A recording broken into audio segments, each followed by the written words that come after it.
Hello friends, welcome back at movies explain by Rohan. आज मैं 2023 में रिलीज हुई Spanish survival thriller society of the snow को explain करूंगा, जो कि अब तक की बेस्ट सर्वाइवल फिल्म्स में से एक है। दोस्तों, ये फिल्म एक ट्रू स्टोरी बेस्ड फिल्म है, जिसके पीछे की रियल स्टोरी के बारे में हम वीडियो के एंड में बात करेंगे, तो एंड तक जरूर बने रहिएगा। तो चलिए अब बढ़ते हैं मूवी एक्सप्लेनेशन की तरफ। फिल्म की शुरुआत होती है अक्टूबर 1972 की सुबह से, जहां हम एक रग्बी टीम को मैच खेलते हुए देखते हैं। हमारी मुलाकात होती है उन्हीं में से एक प्लेयर रॉबर्टो से, जो इस टीम का सबसे तेज भागने वाला प्लेयर था, लेकिन आज उसके मैच में लापरवाही से सभी उस पर बहुत नाराज थे, खासकर उसका दोस्त नांदो।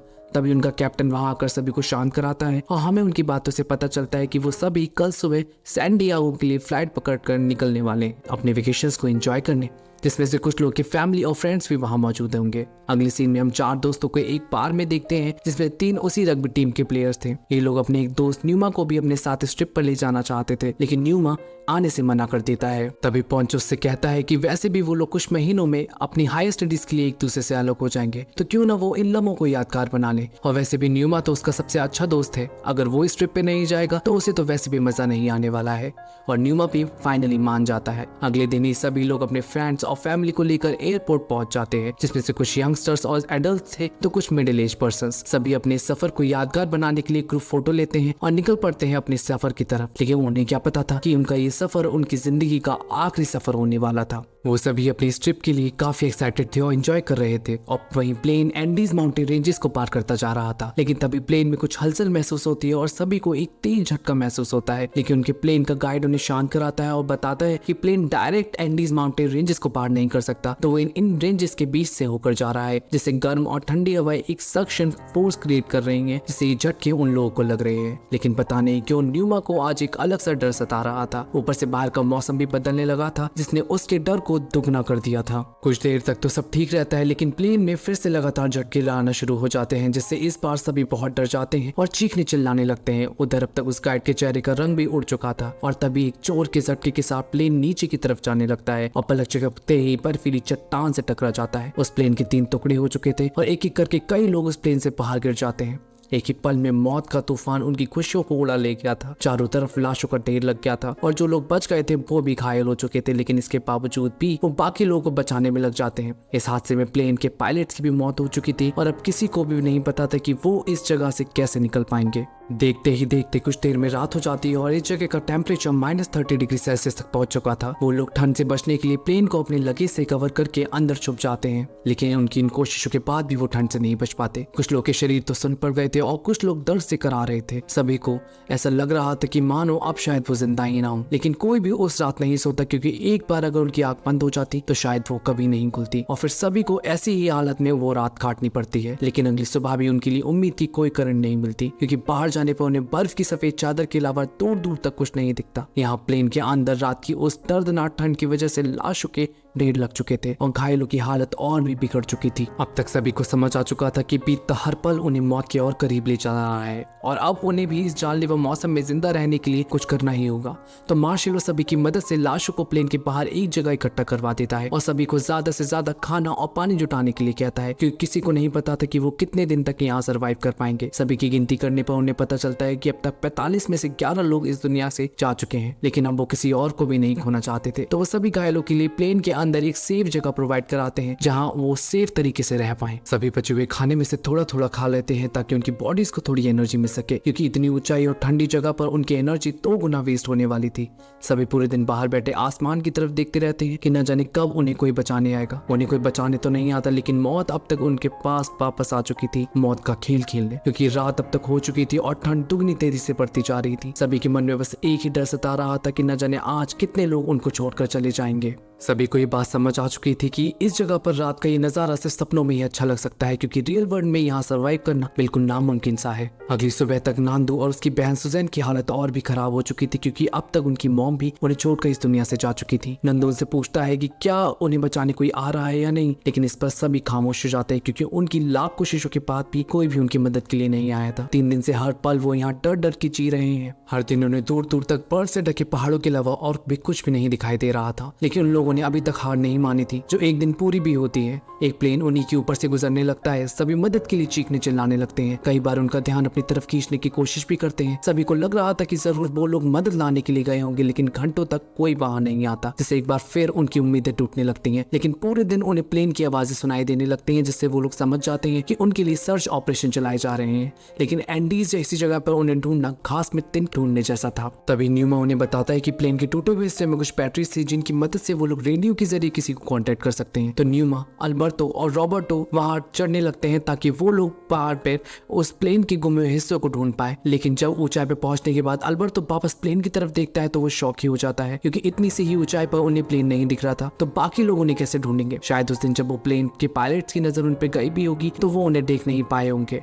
इसी वजह से अभी तक उनकी मदद के लिए कोई वहां नहीं आया और अब तक रात भी होने वाली थी, तो मजबूरन उन लोगों को वापस प्लेन की तरफ लौटना पड़ता है। देखते ही देखते 6 दिन बीत चुके थे। अब तक उनका सारा खाना भी खत्म हो चुका था और भूख के मारे सभी का कॉन्शियस अब खोता जा रहा था। नांदू और बाकी लोगों की हालत तो इतनी खराब हो चुकी थी कि सभी अपने पास पड़ी डेड बॉडीज को खाने के लिए भी तैयार हो गए थे, जिससे उन सभी के बीच एक टेंशन काफी बढ़ चुकी थी। लेकिन मार्सेलो और न्यूमा सभी को समझाते हैं कि ये लोग और कोई नहीं बल्कि उनकी फैमिली और फ्रेंड्स हैं। उनको कैसे खा सकते हैं वो लोग? अगर वो ऐसा करते भी हैं तो यहाँ से बचने के बाद भी पूरी जिंदगी वो अपने आप से नजर नहीं मिला पाएंगे। लेकिन उन्हें भी पता था कि वो लोग इन सभी को ज्यादा देर तक नहीं रोक पाएंगे। अब तक 10 दिन बीत चुके थे और सभी भूख की वजह से पागल हो चुके थे। उनके हाथ में जो आ रहा था वो उसी को खाते जा रहे थे। लेकिन इधर नांदू की बहन ने काफी दिनों से कुछ नहीं खाया था, जिससे भूख की वजह से आज उसकी मौत हो जाती है और नांदू पूरी तरीके से अंदर से टूट जाता है। अब दिन भर बाहर बैठे उम्मीदें लगाते रहना और रात भर उस जानलेवा ठंड को सहते रहना, यही उनका डेली रूटीन बन चुका था, जिससे और भी लोग मरते जा रहे थे। लेकिन आज सभी की हिम्मत जवाब दे चुकी थी। इतना सहने के बाद कोई भी मरना नहीं चाहता था, तो वो लोग उन डेड बॉडीज को खाने के लिए टूट पड़ते हैं। अंदर रह जाते हैं तो मार्शलो, न्यूमा और कुछ और लोग जिनका दिल आज भी ये सब करने के लिए नहीं मान रहा था। उधर पॉन्चो को न्यूमा की फिक्र होने लगी थी, तो वो कोशिश करता है उसे भी ये सब खिलाने की, लेकिन इस बार न्यूमा उसकी कोई भी बात नहीं सुनता। लेकिन तभी उन सभी की जिंदगी में एक नई उम्मीद जागती है, क्योंकि उन्हें यहाँ से एक सूट किट में से रेडियो मिलता है, लेकिन वो भी डैमेज हो गया था।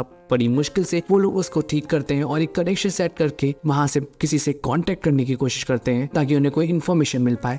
लेकिन आज उनकी वो उम्मीदें भी उनसे छिन जाती हैं। उन्हें पता लगता है कि रेस्क्यू टीम ने उन्हें 10 दिनों तक एंडीज में ढूंढा, लेकिन जब वो उन्हें नहीं मिले तो कुछ समय के लिए उन्होंने वो ऑपरेशन बंद कर दिया और अब ये न्यू ईयर के बाद ही ये ऑपरेशन स्टार्ट होगा, यानी 2 महीने बाद। ये सब सुनकर तो वो लोग चीख चीख कर रोने लगते हैं, क्योंकि अगर 2 महीने तक उन्होंने वहां सरवाइव किया तो उनमें से अब कोई भी जिंदा नहीं बचेगा। लेकिन अब वो लोग कुछ कर भी नहीं सकते थे और आज मार्शलो की हिम्मत भी जवाब दे चुकी थी और जिंदा रहने के लिए वो भी उन डेड बॉडीज पर डिपेंड हो गया था। लेकिन न्यूमा ने अभी तक हार नहीं मानी थी। वो 2 लोगों के साथ निकल पड़ता है उस प्लेन के टूटे हुए हिस्सों को ढूंढने, पर रास्ते में प्लेन के हिस्सों की बजाय उन्हें अपने दोस्तों की डेड बॉडीज मिलती जा रही थी। अब रात होने वाली थी तो बाकी लोग न्यूमा को वापस चलने के लिए कहते हैं, लेकिन न्यूमा नहीं मानता और फिर उस रात उन लोगों को उस जानलेवा तूफान में ही बितानी पड़ती है। बड़ी मुश्किल से वो लोग अपनी जान को बचा पाए थे, लेकिन अब आगे जाने की हिम्मत और किसी में भी नहीं थी, तो वो सब प्लेन की तरफ वापस आ जाते हैं। न्यूमा की हालत अब बहुत खराब हो चुकी थी, तो नंदो उसे समझाता है कि सिर्फ वही है जो उन लोगों को वहां से निकाल सकता है, लेकिन उसके लिए उसे भी कुछ खाकर जिंदा रहना होगा। और फाइनली आज न्यूमा भी अपने दोस्तों की डेड बॉडीज खाने के लिए मजबूर था। न्यूमा बस पहली बार ऐसा महसूस हो रहा था कि शायद अब वो अपनी फैमिली को कभी नहीं देख पाएगा, लेकिन नंदो को ऐसा लगता था कि इस पहाड़ी के पीछे भरी भरी हरियाली है और वो वहां तक पहुंच कर ही रहेगा। इस सबसे न्यूमा भी अब हिम्मत नहीं हारता। अब तक 17 दिन बीत चुके थे और वो लोग भी इन सब हालतों में जीने के लिए यूज्ड हो चुके थे। ऐसे ही एक दिन वो लोग अपने दुख को कम करने के लिए थोड़ा हंसी मजाक कर रहे थे, लेकिन तभी उन्हें जमीन हिलती हुई महसूस होती है और इससे पहले वो लोग कुछ सोच पाते कि बर्फ का सैलाब उन पर गिरता है और सभी बर्फ के नीचे धंस जाते हैं और अपनी जिंदगी और मौत की लड़ाई लड़ने लगते हैं। बड़ी मुश्किल से कुछ लोग बाहर आ पाते हैं और बाकी लोग बर्फ के नीचे फंसे रह जाते हैं, तो वो उनको बचाने के लिए मदद करने लगते हैं। बाहर आने के बाद भी सभी के शरीर सुन पड़ चुके थे। काफी लोग अभी भी बर्फ के अंदर धंसे हुए थे, जिनको निकालने के लिए पूरी कोशिश की जा रही थी। लेकिन तभी एक बार फिर जमीन हिलने लगती है और इस बार पहाड़ देखने पर उन्हें पता लगता है कि एक तूफान उन्हीं की तरफ बढ़ता जा रहा है। लेकिन इससे पहले वो लोग कुछ कर पाते, एक बार फिर बर्फ उन पर आ गिरती है और वो सभी एक बार फिर बर्फ के नीचे फंस जाते हैं। एक बार फिर कुछ लोग बड़ी मुश्किल से बाहर निकल पाते हैं, लेकिन अब तक उनका प्लेन पूरी तरीके से बर्फ के नीचे धंस चुका था। सभी अपने दोस्तों को ढूंढने लगते हैं और आज फिर से तूफान में 8 लोगों ने अपनी जान दे दी थी, जिसमें मार्शलो भी शामिल था। अभी भी सभी उस प्लेन में फंसे हुए थे और किसी में भी अब हिलने की भी हिम्मत नहीं बची थी, क्योंकि किसी को भी नहीं पता था बाहर का मौसम कैसा है। इधर पूरे दिन 2 दिन प्लेन में रहने के बाद सभी भूख से पागल हो चुके थे। तो रॉबर्ट तो प्लेन में पड़ी उन लाशों को ही काट कर सबको देता है और फिर उनके पास कोई चारा भी तो नहीं बचा था। लेकिन ये सब न्यूमा को बर्दाश्त के बाहर होता जा रहा था, तो वो प्लेन की विंडो को पैर से तोड़ने लगता है ताकि वो यहाँ से बाहर निकल पाए, लेकिन जल्दबाजी में वो कांच का टुकड़ा टूट कर उसके पैर में लग जाता है, जिससे उसकी हालत और भी खराब हो जाती है। लेकिन वो कोशिश करता रहता है। आखिर 3 दिन तक उस प्लेन में फंसे रहने के बाद आज सभी को सूरज की रोशनी नसीब हुई थी, जिसकी वजह सिर्फ और कोई नहीं, न्यूमा ही था। लेकिन उसके पैर का घाव बढ़ता ही जा रहा था, तो आर्थर उसे ध्यान रखने के लिए कहता है, जिस पर न्यूमा कहता है कि उसे उसके भगवान पर पूरा भरोसा है। लेकिन आर्थर उसे कहता है कि उसका भगवान को देखने का नजरिया बदल चुका है, उसके लिए तो वो लोग ही भगवान है। जब रूपर तो उसका इलाज करता है, नांदो उसके लिए मीलों तक चलता है, और न्यूमा जो उन सभी की सर्वाइवल के लिए लड़ता है, उसे तो बस इन्हीं लोगों में भगवान दिखता है और किसी में नहीं, जिससे न्यूमा में और भी हिम्मत आ जाती है। अब नांदो सभी को वापस पहाड़ी पर चलने के लिए कहता है। इस पर रॉबर्ट तो उन्हें बताता है कि नवंबर के बाद इस जगह की बर्फ पिघलने लगेगी और तभी वो लोग इस पहाड़ी को पार कर पाएंगे। तब तक के लिए उन्हें अपनी तैयारियों पर ध्यान देना होगा, और सभी इस बात को मान जाते हैं। अब तक 34 दिन बीत चुके थे और आर्थर की हालत और भी बिगड़ चुकी थी, और फाइनली आज वो इस दर्द से फ्री हो जाता है। उसकी आज मौत हो जाती है। अब तक वो समय भी आ गया था जब सभी को उस पहाड़ी को पार करना था। तो न्यूमा, रॉबर्ट, नंदू और अल्बर्ट तो पहाड़ पर चढ़ने के लिए निकल पड़ते हैं। लेकिन रास्ते में न्यूमा की हालत बिगड़ने लगती है, क्योंकि उसके पैर का अब पूरी बॉडी में फैल चुका था। तो वो सभी न्यूमा को वापस लौटने के लिए कहते हैं। अब न्यूमा को अपने ऊपर इतना गुस्सा आ रहा था कि क्यों वो किसी और की मदद नहीं कर पा रहा है, लेकिन अब वो कुछ कर भी नहीं सकता था।